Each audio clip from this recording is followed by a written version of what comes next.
Morning. Good morning. Bigyan natin ng Diyos. Pakisabi mo sa katabi mo. Musta ka?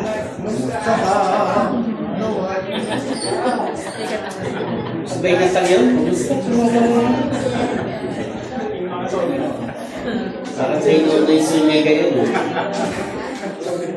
Kaya salamat sa Panginoon. Tayo sama-samang muli sa umaga nito. May panonoorin tayong video na mga clippings. Kaya, sige, pakipatay mo na yung ilaw sa... ayan po.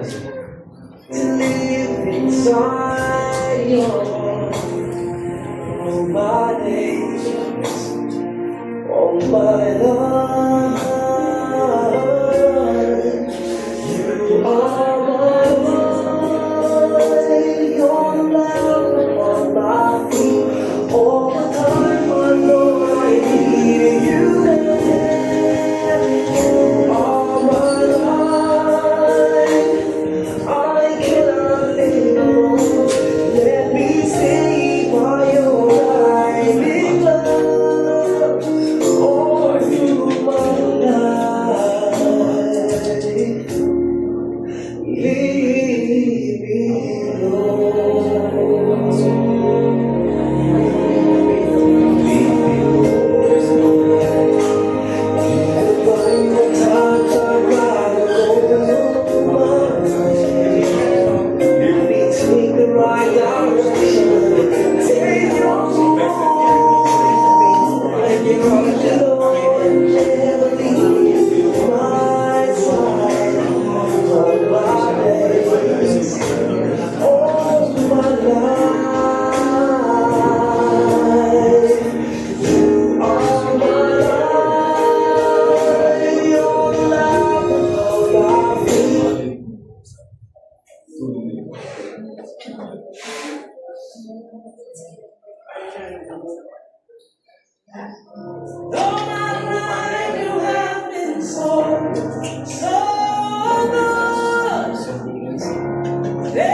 of the goodness of God. I love your voice. You have led me through the fire and darkest night. You are close like no other. I know you as a father. Spirit, be where my trust is without borders. Let me walk along. Believe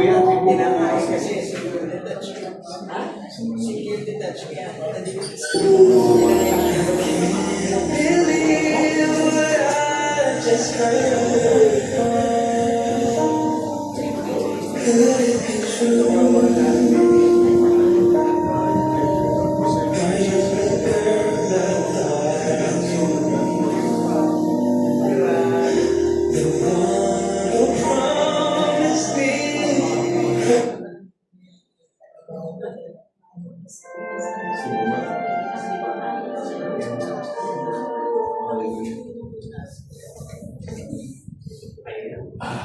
Hindi po siya pelikula.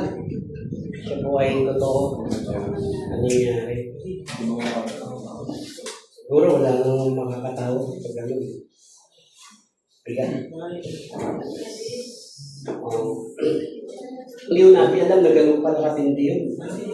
Yung Sunday, natin topic is about comfort. Paliwan ng Diyos. Kailangan nila ng comfort sa Panginoon. Kaya, nung napanood ko po ito, dati pa ko yan eh. Kalugtulong, araw-araw. Nasa mga clippings. At naisip ko, ba yun? Baka hindi totoo. Pero totoo po eh. Yung kaninang pinost ko sa ating GC, 4:55 a.m. o 3 a.m. Nandun po siya sa Camarines. Balita po yung ABS. So kasi yung talagang yung mag-report nandun sa lugar.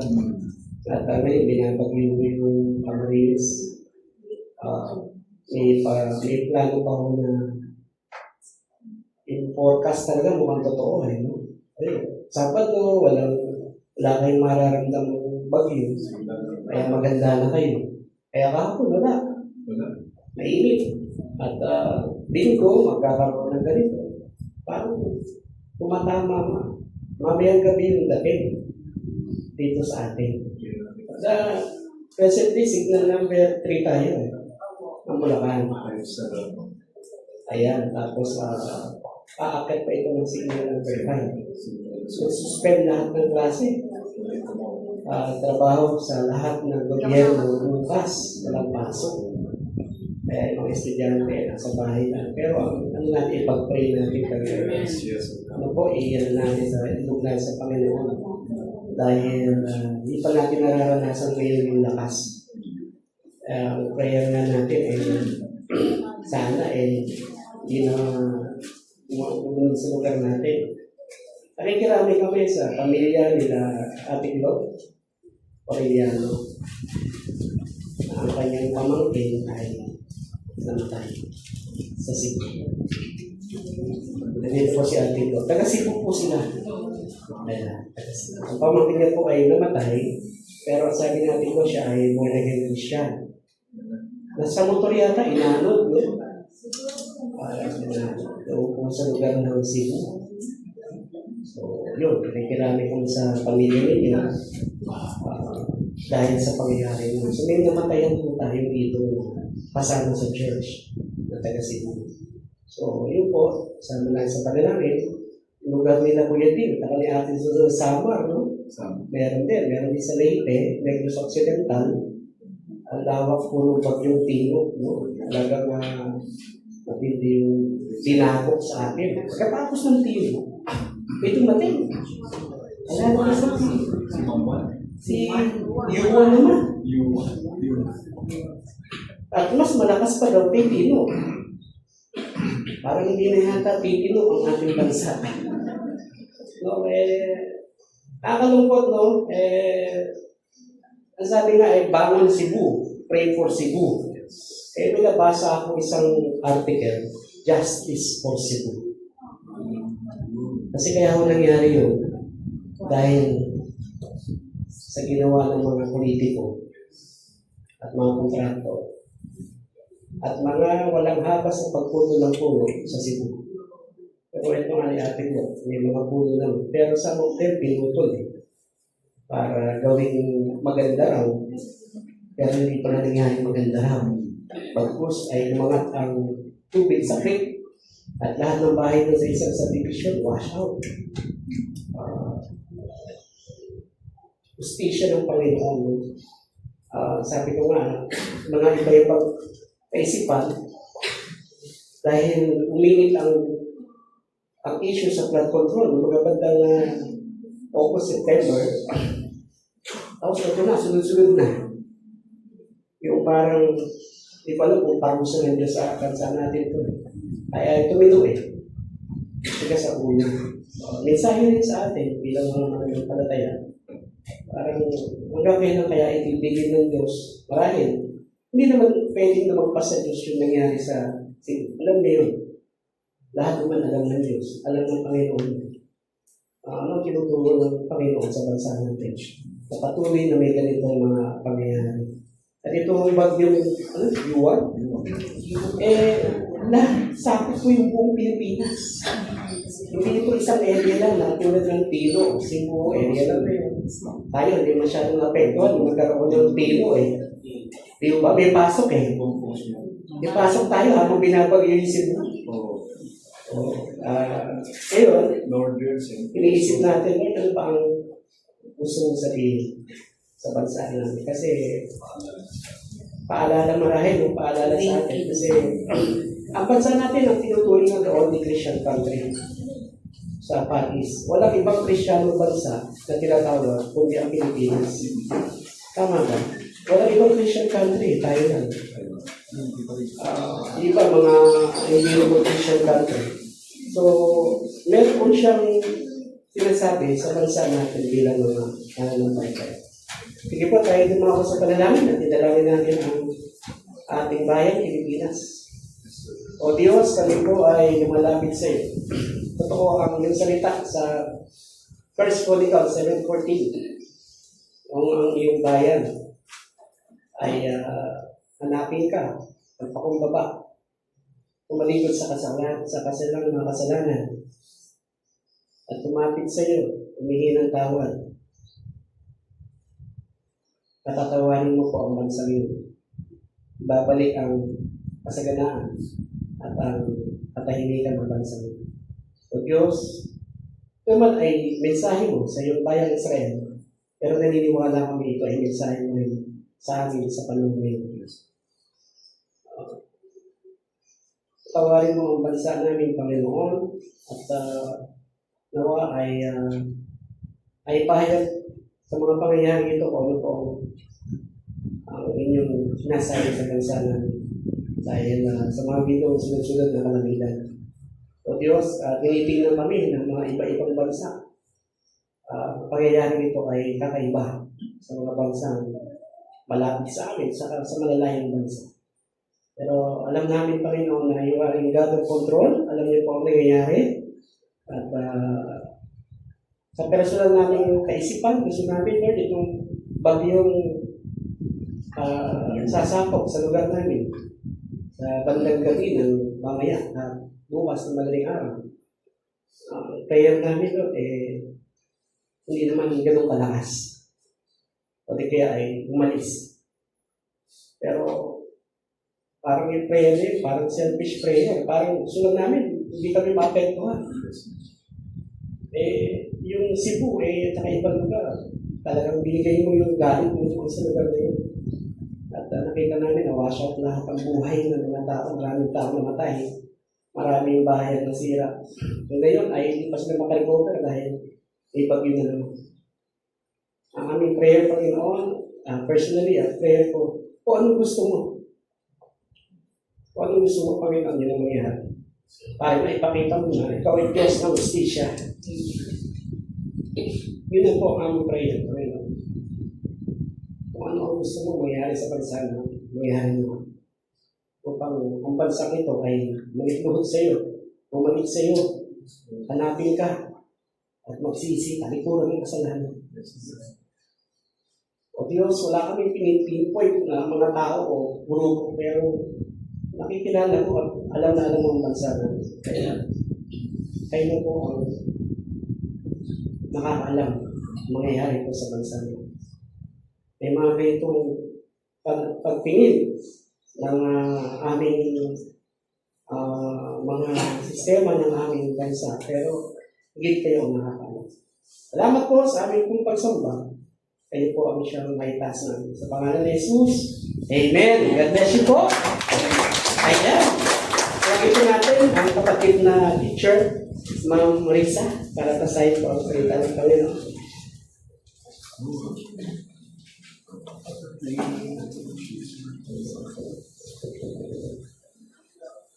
Atin pong pagnilayan ang pagbasa mula sa 2 Korinto, versikulo 1, verse 1, chapters 12 to 24. Nagbago ng balak si Pablo. Ito ang aming pinagmamalaki at pinapatunayan naman ang aming budhi. Tapat at walang pagkukunwari ang aming pakikisama sa lahat, lalo na sa inyo.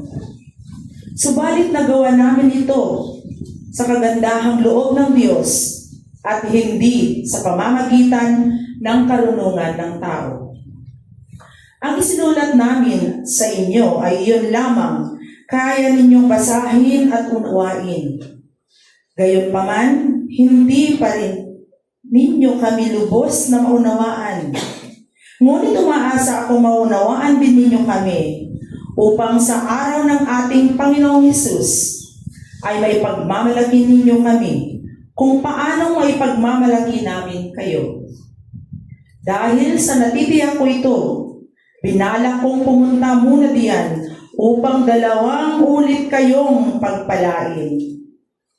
Binalak kong dalawin muna kayo diyan bago pumunta sa Macedonia at dumaan muli sa pagbabalik ko galing doon upang matulungan ninyo ako sa pagpunta ko sa Judea. Ako ba'y nagdadalawang isip ng palakin ko ito? Ako ba'y nagplanong tulad ng mga taga-sanlibutan na nagsasabi ng oo at pagkatapos ay hindi naman pala? Kung paanong ang Diyos ay tapat, gayon din ang aming salita sa inyo ay oo kung oo at hindi kung hindi.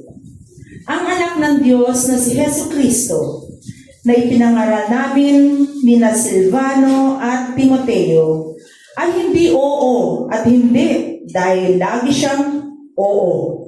Sapagkat kay Kristo, ang lahat ng pangako ng Diyos ay palaging oo. Dahil dito, nakakasagot tayo ng Amen o Amen sa pamamagitan niya para sa ikalalahati ng Diyos.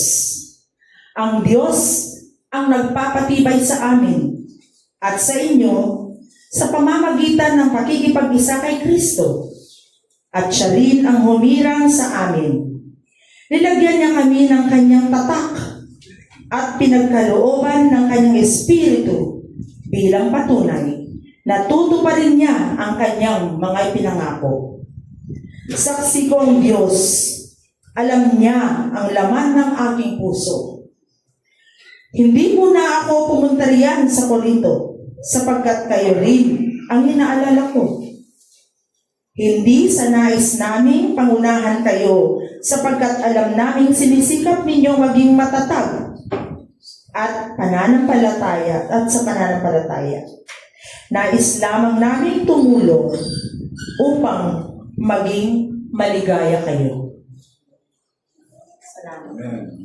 Laktawan po natin ang Panginoon sa pagbasa ng kanyang salita. Ang Diyos ang magpala ng kanyang salita. Tayo po ay nagpapatuloy sa serye ng pag-aaral ng 2 Korinto. Ang title po natin dito, The Testimony of Our Conscience. Ang patotoo ng ating mga konsensya. Pakisabi mo sa kapatid mo, may konsensya ka ba? Ito po ay hindi pakalastas ng isang sikat na sabon. Na kapag bibili siya ng sabon, sasabihin niyo, huwag mong bilhin yan. Ako ang iyong konsensya. Dahil pag binili mo yan, masisira ang kutis mo. Pero pag ito ang binili mo, hindi ka makukonsensya.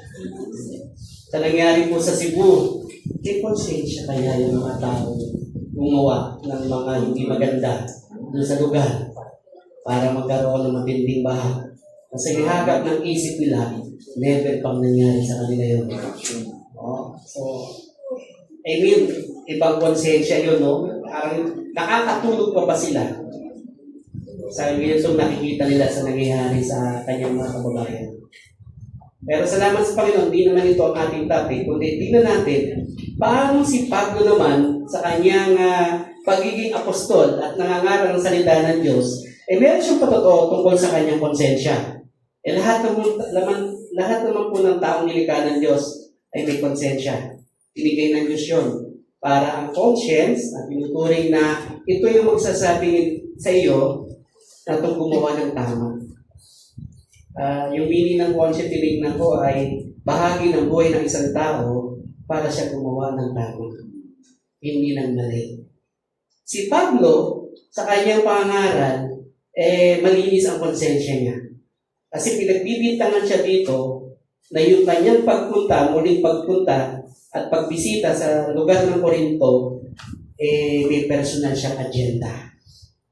Pero malinis ang puso ni Pablo, kaya siya muli ay dadalaw sa lugar na ito para ipakilala na malinis ang kanyang budhi at siya ay layunin niya ay maipangaral lang ang salita ng Diyos sa mga umuusig sa kanya. Part of Paul's intention in 2 Corinthians was to answer the people's accusation of deception against him. So may mga akusasyon sa kanya. Ganun talaga. Kapag may maganda kang ginagawa, meron pa rin hindi natutuwa. At nga, gumawa ka ng mabuti, may natutuwa. Tapos, gumawa ka pa rin ng mabuti, may hindi natutuwa. Ganun tumingin ng tao. Diba? Kaya si Paul, kanyang intention dito, para pumunta ulit ng Corinth, sagutin itong mga accusation ng deception laban sa kanya. Una, Paul originally promised to visit Corinth if the Lord permits. Yeah. Sabi doon sa 1 Corinthians, pinag-aralan natin nakaraan, kung may permission ng Panginoon, pupunta ulit ako dyan. Yan. Hinihingi niya yung gabay ng Panginoon bago siya mag-desisyon. And Paul had to change his plan. Pag binago niya, sige, hindi muna ako pupunta. Sa susunod na lang. May mga ganun si Pablo rin. Talagay ko tayo, may mga ganun din. May mga desisyon tayo, minsan nababago. Siguro, may mga pagkakataon sa buhay ni Pablo, teka, aking limiin muna. Diba? Nung pinanganak si Jesus Christ, yung mga hari, nag-iba ng daan, pabalik. Nung dinalaw nila si Jesus. Kasi sabi ni Herod, sige, alamin niyo kung saan siya isinilang. By that time, si Jesus, mga 3-year-old below, no? At nagpunta yung mga hari doon, hindi po sa sabsaban nagpunta yung mga hari, So, malapit na yung Christmas, baka meron po kayong gawing nativity doon sa manger. Si Jesus ang nandun, si Mary ay nandun, si Joseph ay nandun yung mga hayop at yung mga shepherds. Wala pong mga 3 hari doon. Ano po, baka meron kayong nativity sa bahay nyo, tanggalin niyo yung mga hari. Wala ko siya. Nung pinanganak si Jesus, yun lang ang bisita niya. Bumisita ang mga hari, so siya ay nasa halos 3 taong gulang na doon sa lugar ng Nazareth. Pagkatapos manganak sa Bethlehem. So, nung pag-alis nila, sabi ng angel sa kanila, huwag na kayong bumalik. Dito kayo dumaan. So, may mga gano'n na pagbabago ng mga desisyon. Pablo, maraming naisip niya, hindi mo na ako pupunta doon. Paul shares the testimony of his conscience. Ano po yung mga qualities na yung kanyang testimony, yung patotoo ng kanyang buti, may mga ganitong qualities. Una, tingnan po natin. It senses the day of the Lord Jesus. No? Sabi doon sa verse 14, sige basahin natin, muli. Ngunit umaasa akong maunawaan ninyo kami upang sa araw ng ating Panginoong Hesus ay may pagmalaki ninyo kami kung paano pinagmamalaki namin kayo. So yung kanyang layunin ng testimony ng conscience niya, it refers to the return of Jesus to take His church to heaven. Ito'y tungkol sa pagbalik ng Panginoon at ang kanyang church, His church, no, tayo as a bride, siya ang groom, dadalhin niya sa kanyang tahanan. So, naroon yung sense na ang Panginoon ay babalik at tayo ay pupuli niya. So, yun ang kanyang malinaw sa kanyang buti. Kaya ako nagbago ng plano at kaya ako muli pupunta sa inyo para ipakilala ko at ipadama sa inyo, isulat sa inyo, babalik ang Panginoon. Naniniwala po tayo doon. Siya ay babalik. At naniniwala tayo na kapag ang buhay na ito, ang katawan na ito ay namayapa, pupunin ito at dadalhin ng Panginoon dahil kay Kristo. Walang agam-agam. Na kay Kristo ang ating buhay. Pangalawa, a sensitive conscience has a feel for others, needs and responds to them, has a feel of the Lord's coming and lives accordingly. Ang isang sensitibo konsensya may nararamdaman para sa pangangailangan ng ibang tao o ng ibang tao in response to them. So, nararamdaman niya na kailangan niyang tumulong, nararamdaman niya na kailangan niyang nandoon siya, pero hindi lang nararamdaman niya, kundi nagre-respond siya, uma-action siya. No? Ganun daw ang isang sensitive na conscience. Kapag ang buti mo, inasabihan ka, gawin mo ito para tulungan mo ang iyong kapwa. Hindi lang naisip mo, tutulungan ko. Kundi, ina-apply niya yung pagtulong. Akma sa panahon natin ngayon, di ba? Na, tama ba na yung pangyayari ito, kailangan tayong mag-aksyon bilang mga Pilipino? Ang hirap tumulong kasi ang layo nila. Diba, nais natin may mga dito na ihipon ng Panginoon na ano yung konsensya niyo ngayon sa nangyayari dito sa Cebu. At ngayon yung konsensya naman natin ngayon ay umuusbong na naman sa nangyayari sa Bicol at Samar. Kasi binabagyo sila ngayon doon. Pag tumapo dito sa atin yan, makakonsensya ko ulit. Bakit? Siyempre, mas nangyari na rito eh. Tayo, parang feeling natin kasi, okay kami dito, mataas yung lugar namin eh. Sunod sa Del Monte, Bulacan, di kami binabaha. Kaya yung bagyo na yan, wala yan. Hindi namin mararamdaman yan. Kasi mataas kami. Diba? Pero kung dumating panahon kaya, walang taas-taas, nangyari sa atin. Yung lugar na ito, sa Sunday, kung ito ay mangyari, putik ko lahat. Imagine yourself, nag-worship ka na may putik sa paligid mo. Pupunta ka pa kaya sa church? Kung nag-aalis ang putik dito, wala ko kayo makita ang putik ngayon.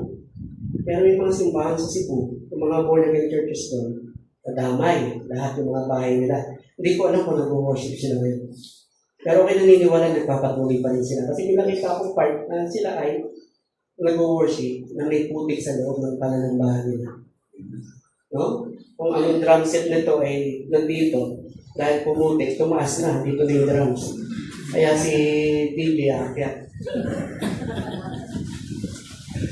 Kasi tumaas dahil ang dahil putik. Di ba? Pero tayo, okay tayo eh.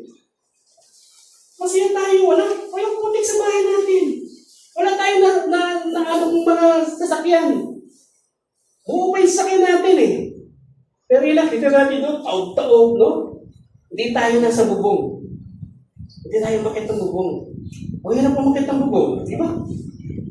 Nakita ko nga yung tatay ko, talagang namin yung bubong eh. Tapos, binugbog mo yung bubong eh. Hanggang makakit sila, yung mga bata. Ang sabi sa balita, lahat sila namatay. Hindi sila nabuhay. Sabi na sa vlog ni Choi Pai. Sabi ko siya, itong mga nagligtas yung tatay, yung anak nila. Hindi na pataas hanggang makakit. Hindi pa rin kaya, ayan ng tubig. Akit sa bubong. Binugbog niya yung ano. Siguro, ang sakit nun. Tanggalin mo nga ng pamamagitan ng kamay yung bubong. O kaya mo. Hindi inakit niya doon. Para lang maligtas yung kanyang pamilya. Pero sabi doon sa vlog, namatay sila. Inahabot din eh. Dahil sa taas ng... Ayun, bilang isang Kristyano, do you have yung conscious ng feeling na kailangan nila ako doon at mag-respond sa ako doon? Pero paano tayo tutulong? Mamaya po, sa bandang dulo natin gawain, meron po tayong gagawin bilang hakbang sa pagtulong kahit hindi po tayo naapektuhan at malayo tayo sa Cebu. Sabi nga bariyan man o milyon man o bariya, sa mata ng Diyos ay mahalaga. Iniisip ko nga, yung mga kamal-kamal na pera na pinakita doon sa mga kontraktor na yun na nasa mesa, asa na siya ngayon? Ibig na itulong doon, wala. Wala eh. Diba? Walang konsensya talaga. Ang mga taong ganun. Pagay ko, itong mga mayayaman na ito gumawa ng pagnanakaw sa kaban ng yaman natin, baka papetek-petek ngayon sa bahay nila yan eh. O baka iba, nag-ibang bansa na. Hindi natin alam. Pero yung ginawa nilang pagpatay sa mga taga doon, na amin sinasabi ng pagpatay, kasi hindi na mga matay ko, hindi dahil sa kanila eh. Sa ginawa nilang mga maling projects, totoo lang. Hindi ba yung sinisisi sila doon sa pangyayari yun? Pero wala silang konsensya. Hindi ko alam kung tao talaga sila. May puso pa talaga sila. Wala naman silang konsensya sa ginawa nilang pagnanakaw sa kabanang yaman. Pati sa pagtulong sa mga nangangailangan sa nangyari ito, wala pa rin silang konsensya. No? Pero si Paul hindi ganun eh. No? May sensitive. Pag sensitive ang conscience mo, nararamdaman mo ang kailangan ng kapwa mo. At nagre-response ka doon. Kaya sabi niya, sa feel of the Lord's coming and lives accordingly. Hindi ba nila alam na darating ang Panginoon at sila ay uusgahan? At ang bawat isa ay uusgahan? Hahatulan? Hindi ba nila alam na may araw para doon sa mga gumawa na yun?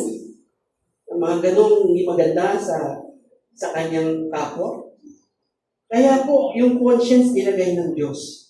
And sad to say, ang budhi nila ay maitim. You know? Pero si Pablo, malinis ang konsensya niya, kaya ako pupunta dyan. para klaro yung inyong binabato sa akin. Binubulsa ko raw yung pera ninyo. Yun ang isa ako sa kanya eh.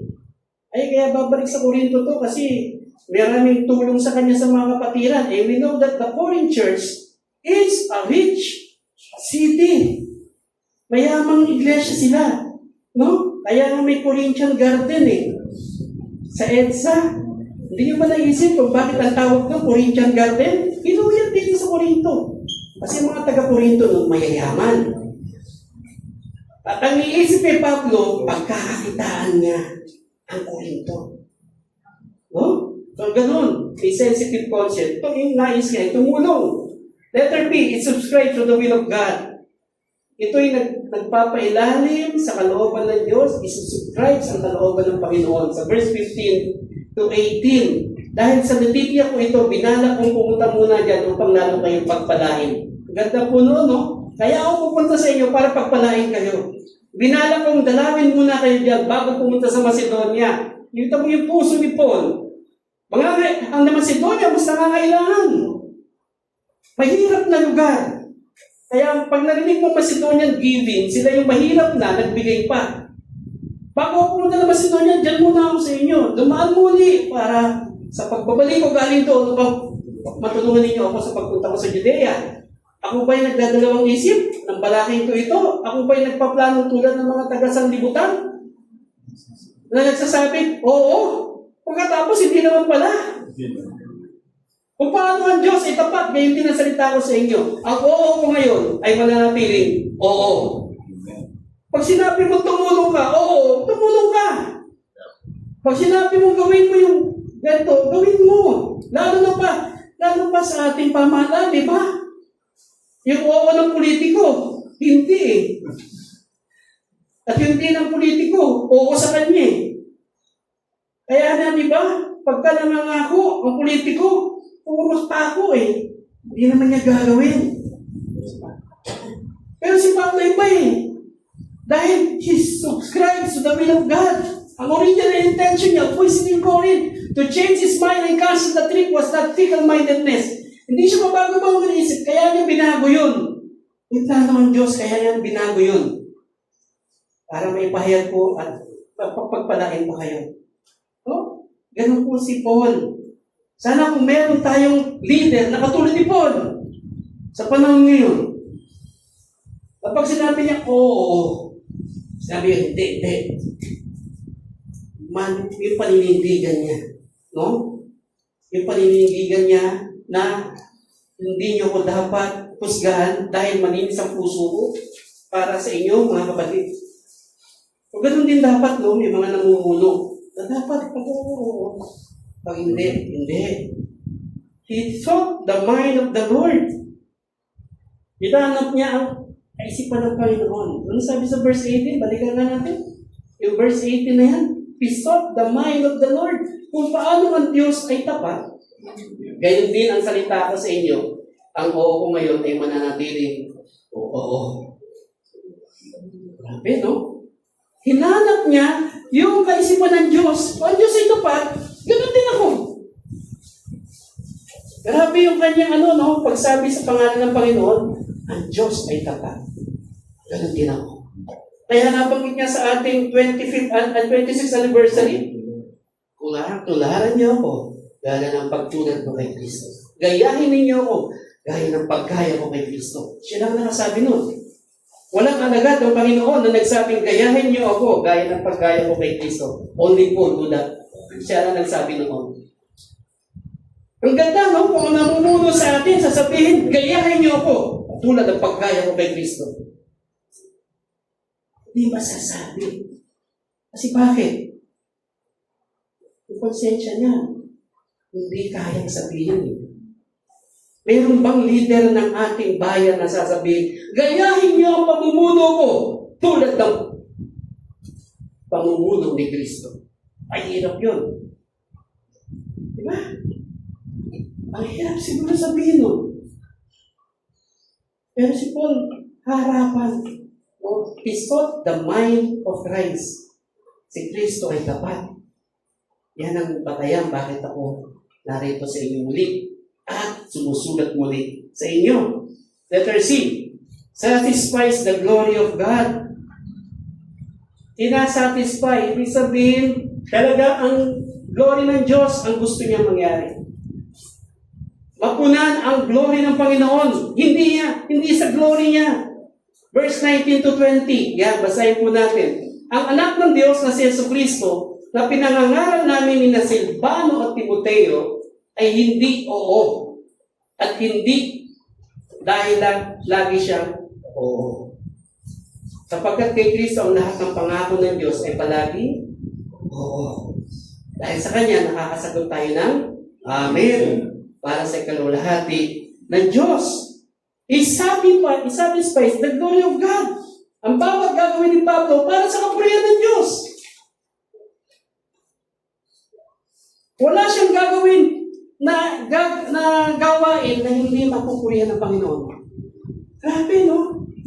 Para masatisfy siya ang glory ng Panginoon. Kung ang lahat, marahil, na mga namumuno sa bansa natin, ang layunin to glorify God, gagawa kaya ng masama yan?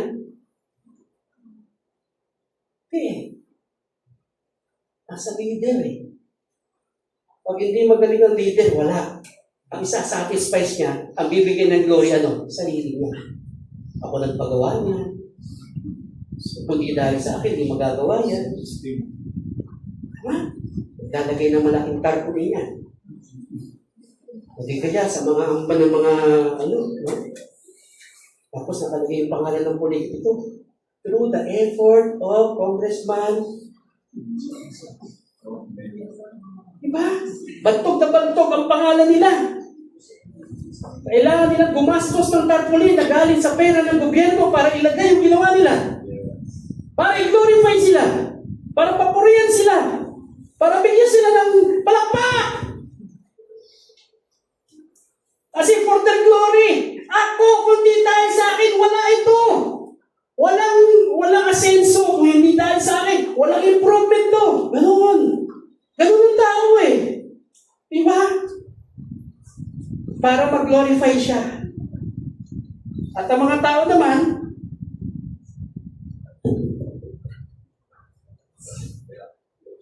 alakpak naman. No? Parang, ang satisfaction nila doon sa glory ng tao umumunin. Kaya, di ba, pag may mga project, di ba, ako nakakita ng project niyan. Tapos, may budget yan. Buti, hindi ako naging accountant, nakakainis pala. So sa yung pag-aaral ng accounting, makikita ko yun. Magkano ang amount ng project? Nakalagay. Buti naman, kasi dapat ilagay yun. Kasi papasa yan sa COA. Kailangan ma-approve yan sa COA. I-audit yan eh. Kaya lang, yung amount na ganun, hindi yun ilalagay doon. Nahati na. Sabi ko sa isang politiko, bakit gano'n? Ito yung amount. Pero ito ba yung itsura ng amount na yan? Hindi. Wala pang 1 milyon to. Pero ang budget, ganito kalaki. Saan nangyari? Alam mo, Pastor. Marami na pinagdaanan yan. Alam mo na. Umamin. At pag hindi siya umamin, alam naman niya eh. Tama, Pastor. Marami na pinagdaanan yan. Pinasa yan sa Congress, pinasa yan sa Senate, o pinasa yan sa sa mayor, pinasa sa congressman, pinasa sa lahat. Pagdating dito, pagdating yan, hindi na yan ang amount. Ganun ba yun talaga? Justification. O galing sa isang politiko yun na tao. Kaya trust niya siguro ako. Dahil nagtanong ako ng tama. Honestly, ano po ang nangyayari? Maglalagay ng malaking tarpaulin, ang budget ganun, pero hindi ilalagay yung amount doon.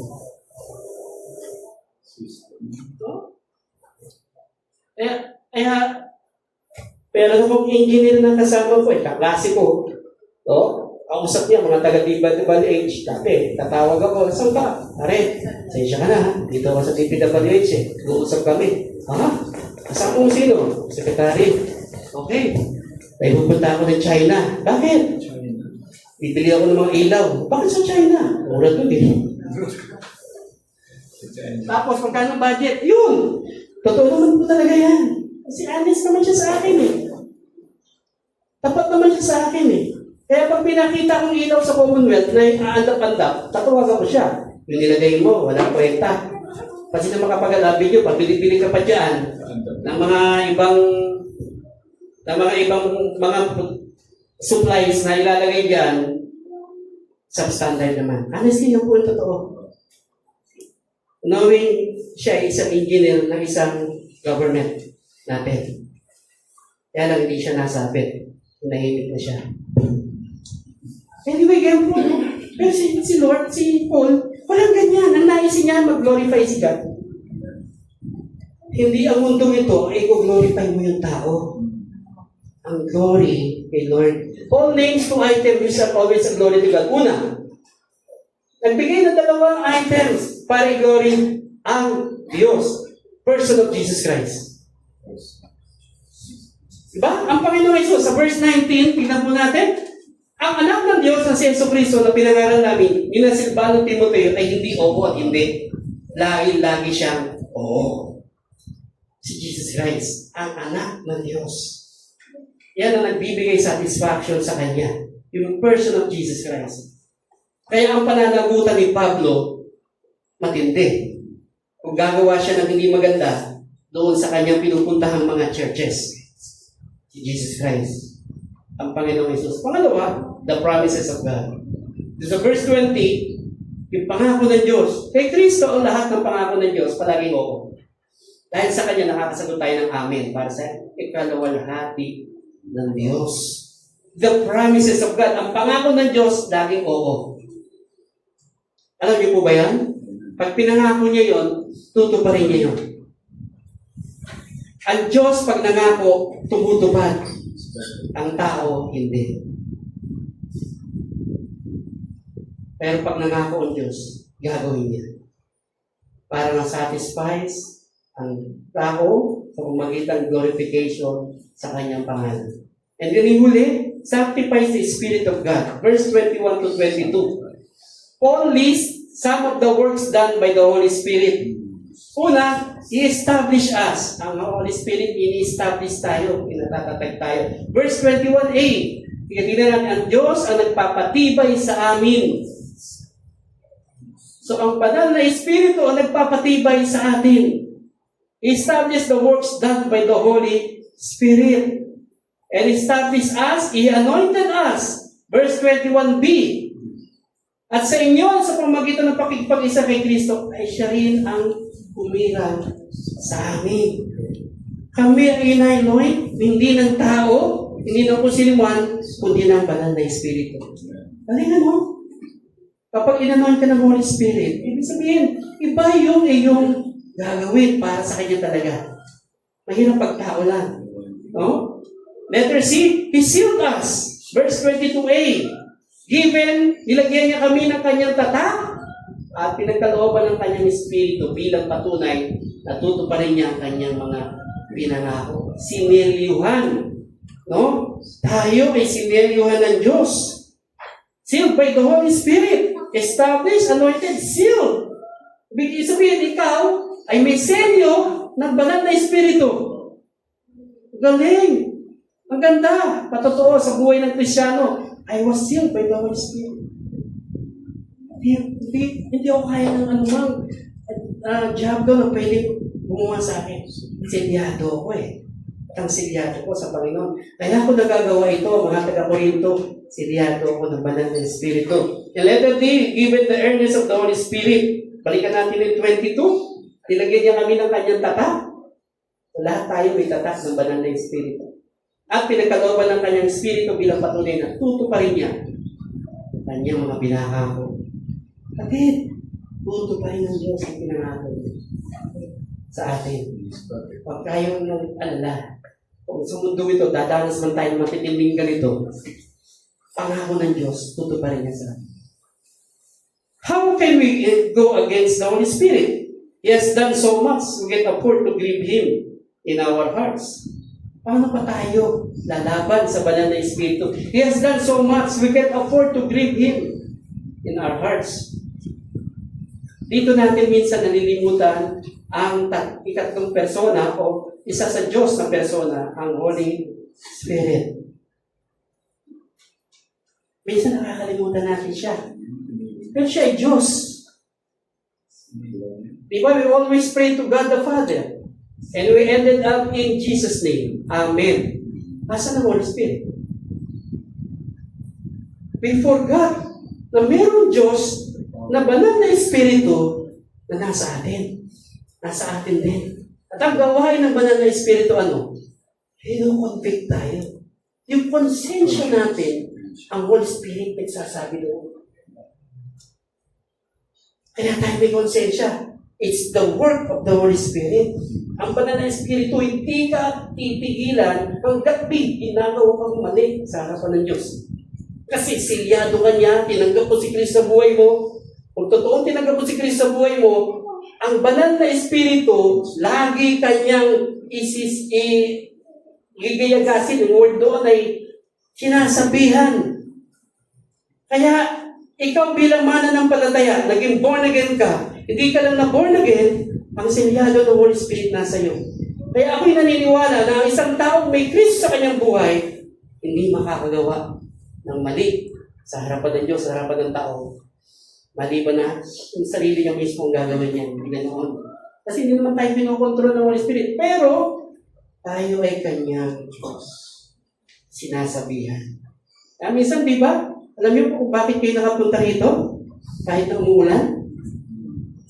Sa Holy Spirit. Siya nagsabi sa atin, church ka. Siya yun. Hindi lang natin nararanasan ang kanyang pagkilos kasi akala natin, wala naman siya. Pero bahagi siya. At how can we go against the Holy Spirit? He has done so much. And we can't afford to grieve Him. Hindi natin kaya i-grieve siya. Minsan, iba yung parang ang grieving yung pinagagawa sa'yo, pero ayaw mo. Yun yun. Ini-grieve mo yung Holy Spirit. Kunyari, gusto mong share ng tao niya makakilala kay Kristo. Sabihin mo ngayon, natamad ako. Ini-grieve mo. Share mo. Sabihan mo. O tigyan, mag-church ka. Sasabihin ng Holy Spirit, punta ka sa body of Christ. Sa bahay ko. O, ito, sa lugar na ito. And then sasabihin mo, hindi, marami kong gagawin siya. Umulan. Malamig. Sarap na po. Note na lang ako sa TV. Dami naman sa cellphone. Maya-maya. Tulog na. Hindi kaya, habang nanonood ng sermon sa ibang mga simbahan, biglang nag-message, may tumawag, tapos ka, you know? Oo nga. Oo, Mare. Oo, wala na. Hindi ko na napapalikan yun. Nakalimutan mo na, nasa worship area ka pala, online worship. May tumawag. Sa tingin mo kaya, sasabihin mo sa tumawag, mamaya ka na. Kung gano'n, maganda. I-off mo. Kasi ayaw mo maistorbo sa banal na Espiritu sa ginagawa mong pagpupuri sa Panginoon. Hindi. Tatawag yan. Hello, wala na. Hindi ka na makakabalik. Tapos ka na. Kung may nag-messenger. Diba? Kaya, pag nagbabasa ka ng Bible, ganito dalhin mo. Kasi pag ito, wala rin itong tatawag. Si Lord ang tatawag sa iyo. Wala rin itong kakausap. Si Lord ang kakausap sa iyo. Kung ang cellphone mo lagi mong kasama. Yan po, alam mo po, ang cellphone na ngayon, no? Ang pumalit dito. Hindi na mahilig magbasa ang mga estudyante ngayon. Cellphone na lang. Ano ba mga estudyante? Pagkatabi nito ay cellphone mo.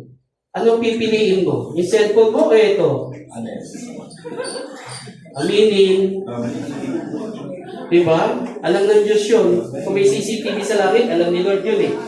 Diba? At dito yung cellphone mo, at yung Bible mo. Anong pipiliin mo pag umaga? Diba? Parang talaga yung cellphone talaga nakaka-divert ng yung. So, ginigrieve mo ang Holy Spirit. Sinasabi sa'yo, magsimba ka, pero ayaw mo. Sinasabi sa'yo, share mo siya, hindi mo gusto. Sinasabi ng Holy Spirit, huwag mong gawin yan, ginagawa mo. Kasi meron tayong self-will.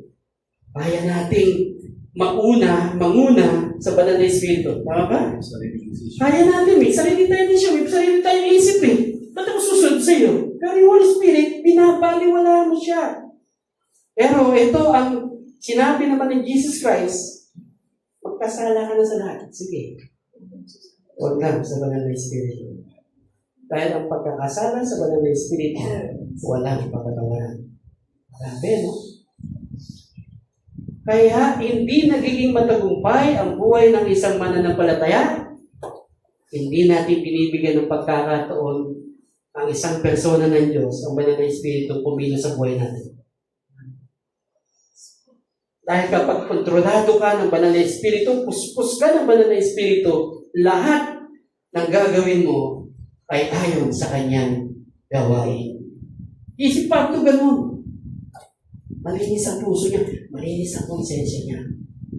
Mamaya pag-uwi mo, huwag kang magsabon ng safeguard. Tingnan mo, sa kaya konsensya ko? Hindi na ba ako nakakonsensya pag nagkakasala ako? Parang tuwan-tuwan ako. Kapatid, ibig sabihin, kinakausap ka na tayo ng banal na Espiritu. Ayusin natin din yung conscience na binigay sa atin ng Panginoon. At syempre, ang banal na Espiritu ang nagsasabi nun sa konsensya natin. At yung pangyayari na ito sa buhay ni Paul, malinis ang puso niya. Ano po ang conclusion natin yun? Underlying reasons for canceling the visit. Ano ang dahilan? Bakit siya ay nag-cancel ng visit niya? At pinahinto muna niya sa kanilang mapupunta niya. Una, to spare you. Verse 23, tignan natin. Saksi ko ang Diyos, alam niya ang laman ng aking puso. Hindi muna ako pupunta yan sa Corinto sapagkat kayo rin ang inaalala ko. Grabe, no? Kaya hindi muna ako pumunta kasi kayo ang inaalala ko. Kasi pag pumunta ako dyan, pagbibintangan niyo ko lahat, baka masira pa yung gawain niyan sa church niyan, nagpahinto muna ako. Nagpailalim muna ako sa pagkilos ng Holy Spirit sa buhay ko. For you to spare. Para hindi kayo mapariwala. Alam niyo, pag binasa niyo po yung sulat ni Pablo sa mga Korinto, talagang ano siya eh. Concern siya sa church na ito. Kasi ito po problematic church. Sa sinulatan niya. Dami problema dito sa simbahan na to. No? Idolatry. Sexual immorality. No? Pagbabaha-bahagi ng kanilang sarili sa isip nila, hindi ko kailangan ng Diyos kasi yaman kami. Ito ang problematic na church. Na kailangan niyang balikan at balikan at minsan, kailangan niya munang pag-isipang bumalik kasi para sa kanila, para sila hindi mapariwara. Ganun yung heart, no? Ni Paul. Kasi inaalala ko kayo eh. Ayoko kayong mapariwara. Kasi kung pupunta ka agad ako dyan, tapos mayroong awayan dyan, ano na, magkakagulo? Hindi mo na ako pupunta hanggang di kayo nag-aayos dyan. Minsan may mga ganun dapat na desisyon sa buhay natin na hindi na yung pupunta agad dahil tinitingnan mo natin yung sitwasyon para din sa kanilang kabutihan, hindi para sa kanilang kapahamukan. May mga bagay na ganoon. No? Si Pablo may ginagawang ganoon, kaya hindi mo na siya nagpunta. To spare you. Pangalawa, not to dominate, but to be helper of your joy. Verse 24. Hindi sa nais namin pangunahan kayo. Church, iisip na kayo. Diba? Alam na ninyo ang pananampalataya. Alam na ninyo paano maliligtas. Alam na ninyo ang mga basic doctrine na tinuro ko sa inyo. Kaya ayaw kong pangunahan kayo sapagkat alam namin sinisikap ninyo maging matatag sa pananampalataya. Ayaw mag-dominate ni Paul na siya yung mag-design ng kanilang pananampalataya. Nais lamang namin tumulong upang maging maligaya kayo. It's for your joy. Gusto na namin tumulong. Wala kami ibang layunin. tumulong sa inyo. Para hindi kayo mapahamak. Para hindi kayo pangunahan. Gusto ko, kayo na nakakaalam noon. Marunong na kayo. Hindi na kayo ni-spoon fed sa pananampalataya nyo. Hindi na kayo baby Christian o weng-weng Christian. Malalaki na kayo. Matatanda na kayo sa pananampalataya. Kaya kaya nyo nang ayusin yung mga gulo dyan. Diba? Ang nais lamang namin tumulong para kayo maging maligaya. Para maging masaya ang inyong pagsasama bilang mga magkakapatid kay Kristo. Kaya yun ang layunin namin sa inyo. Yung joy na yun ay maranasan ninyo. At ang kagalakan na yun manggagaling sa Panginoon. So ano po yung dalawang conclusion natin?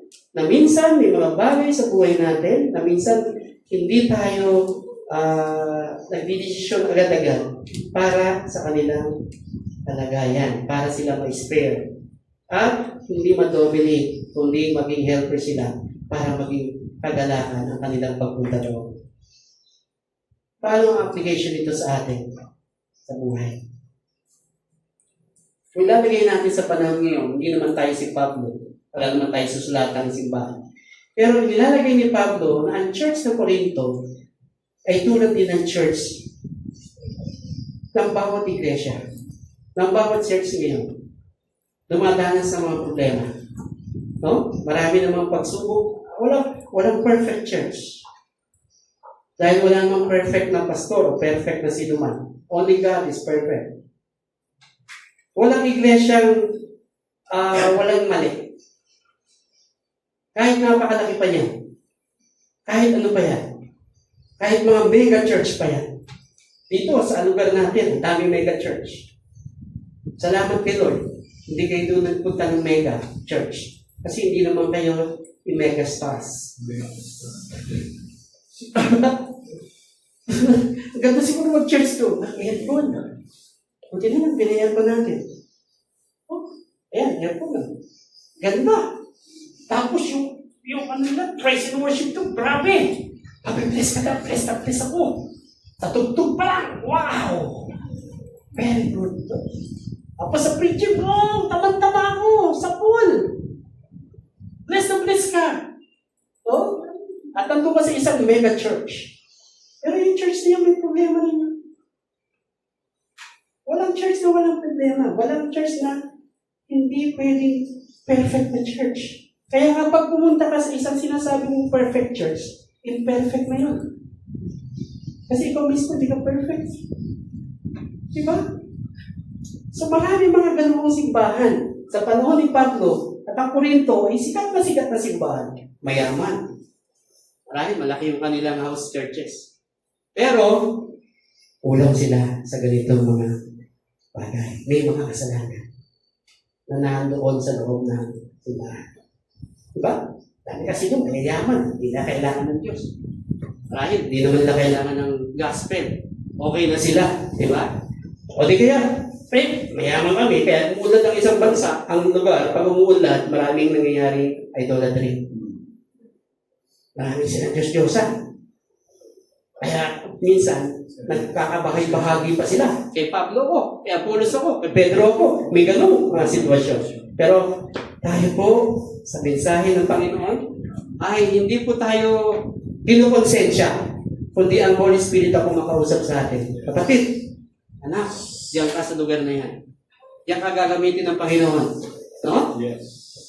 Dito ka sa loob ng church na ito. No? Kasi kung wala ka sa church yaw, hindi ka magagamit ng Panginoon. Wala ito, kung pupunta ka sa malaking church, upo ka lang doon.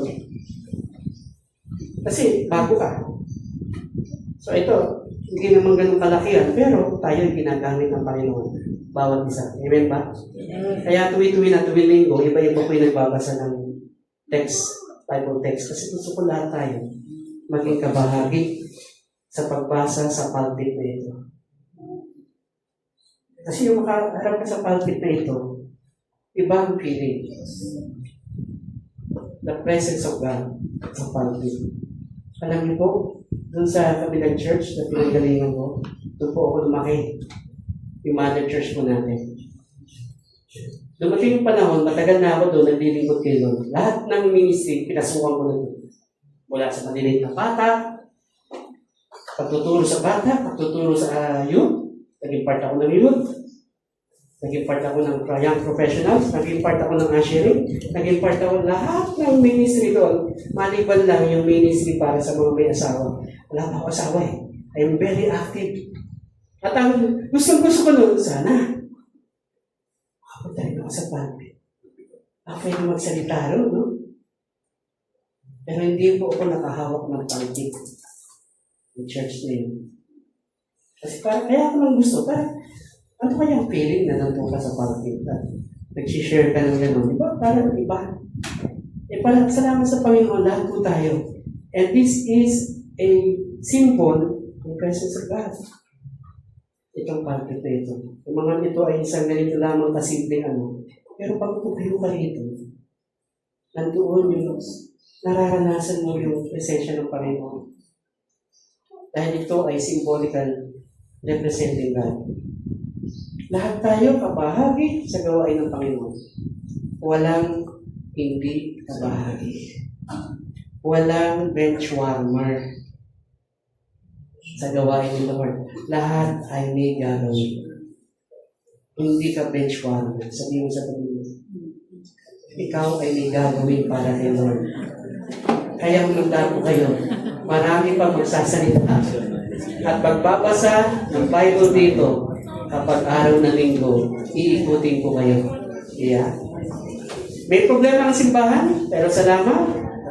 Ang Lord, ang Panginoon, ang Banal na Espiritu ang tumutulong para tayo mapalakas.